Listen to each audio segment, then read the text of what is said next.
blasting, billowing, bursting forth with the power of 10 billion butterfly sneezes. This is Wine, Money, and Song. And if you want an insider's view of the wine industry, and if you're interested in learning about wines in different wine areas, please subscribe. So I've been rating my cellar lately, and I've come out with 6 wines that I've recently consumed, and really interesting, some of the wines, and some of them were surprising. But I have 3 Italian wines. I have a Barbaresco, I have a Barolo, and I have a Barbera d'Alba. And before I go into the Barbaresco and the Barolo, people ask me all the time, what's the difference between Barbaresco and Barbera? They're looked at as brother and sister type of wines because they're both made from Nebbiolo, they're both from Piedmont, and they both age very well. The distinguishing description of Barbaresco to me is Barbaresco is very, very sophisticated. It's not as dense as Barolo is. Barolo is more regal and majestic, and tends to be bolder than Barbaresco. It tends to be a little more elegant, but that's a generalization. So that's my skinny on the difference between Barbaresco and Barolo. The first wine is the Cantina del Pino Barbaresco al Balsani, which is a cru, 2010. 2010 is a great vintage in Piedmont, and Cantina del Pino is an excellent estate that somehow goes under the radar with most people.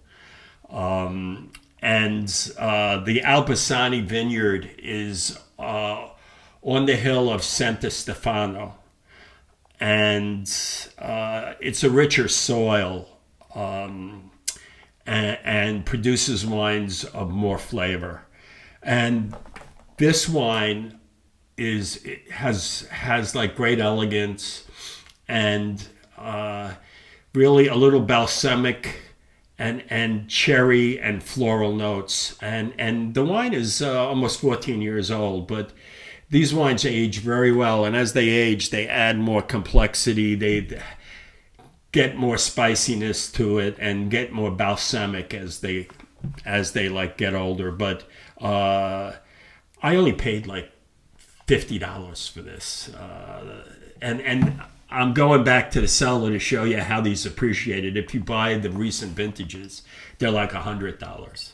So that's why you have a cellar originally, was to make out, buy it cheap, and it like go up in value, and you enjoy a great bottle at a great price.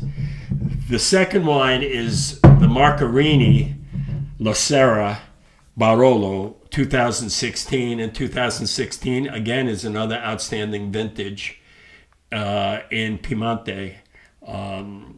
This wine, it's a 2016 vintage. The color of the wine, there's a little orange tinge to it already, and this is not going to be a wine for the long haul. And I don't think it's overly complex like Barolo can be, full of a lot of flavors. This is it's on the lighter side, very elegant, some cherry fruit to it, and red fruits to it. And it's very, very elegant, and it's a great introduction to Barolo. And here again, I bought this wine at auction for $50, and that's, the wine is probably $70, $80 in reality, but I bought it in auction at a good price. So the third wine is a Barbera d'Alba from Giacomo Conterno, from the Francia vineyard, and this wine is more expensive than the Barbaresco and the Barolo. And there's reasons for that. And this is the 2019 vintage. I don't know if I mentioned that. Giacomo Conterno is one of the most traditional producers of Barolo, generally, or even in the world, and he's considered one of the great winemakers. His Barolos are phenomenal, traditionally made wines. Now, most Barberas, whether it's the Asti or the Alba, very high in acidity, very bracing wines, and great with pasta, tomato sauce. But most of them lack complexity. This wine, the density in your mouth is incredible, and this has to do with Giacomo Conterno, the way he makes the wine and the way he tends his vineyards. The Francia vineyard, the grapes come from the top and the bottom, the periphery of the Francia vineyard. And this wine is dense, rich, complex, has great length, has some anise in it, and the richness, the meatiness of it, and the complexity. This wine is very dense and very rich. And as I said, it's like $75, $80 for Barbera, but at this price, this on its own wine value, it's incredibly complex and it's a great wine at its own, even though it's just a Barbera, a lowly Barbera. Okay, the next wine, we're going to do my Francophile slant. The first wine is a Burgundy, and it's a Nuits-Saint-Georges from André Gouges Les Prouliers, and it's a 2010 vintage. First of all, André Gouges is one of the kings of Nuits-Saint-Georges. Now, this is more the entry level of Nuits-Saint-Georges, but the 2010 vintage is a classic vintage. When everyone talks about 2009 or 2010, our 2009s are all fruit and jammy, and then the 2010s are more classical. They say that in Bordeaux too. But with Burgundy, it's true. 2010s are much more classical. And this wine is very complex and has like a sour cherry note and some flowers to it, and there's a richness to it. Now, it's 14 years old. And this wine, I remember, I bought a case of it, and it was $50 a bottle.